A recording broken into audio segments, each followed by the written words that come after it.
അമ്മയുടെ പേരെന്തുവാ? എൻ്റെ പേര് ആ സരസ്വതി. എനിക്ക് ഞാൻ കൊല്ലത്തുനിന്ന് വരുക. അപ്പം ഞാൻ അമ്പലത്തിൽ പോയി വന്നു. പക്ഷേ ചായ കുടിക്കണമെന്നുണ്ട്. ചായ കുടിക്കാൻ ഒരു 10 രൂപ ഇല്ല. വണ്ടിക്കൂലിയുടെ പൈസ മാത്രമേ ഉള്ളൂ. അങ്ങനെ അമ്മച്ചിക്ക് വണ്ടിക്കൂലിക്കുള്ള പൈസ പോലും കിട്ടിയില്ല. മറ്റേ അമ്മച്ചിയുടെ കയ്യിലുണ്ടെങ്കിൽ ആർക്കും അമ്മ കൊടുക്കും. പക്ഷേ ഇപ്പം അമ്മച്ചിക്ക് 80 രൂപ വേണം വണ്ടിക്കൂലി. അമ്മയുടെ 30 രൂപയേ ഉള്ളൂ. ഒരു രൂപയെങ്കിലും തരുവാണോ?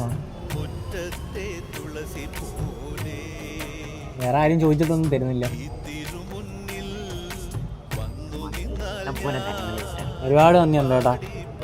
മോന് കാശിട്ട മോന് അമ്മയുടെ അടുത്ത് ചോദിച്ചത് എന്തിനാണെന്നറിയാമോ? എന്തായാലും ഈ തന്ന 1 രൂപ ഞാൻ എന്തായാലും കൈ വെച്ചേ. 1 രൂപ അല്ല 2 രൂപ.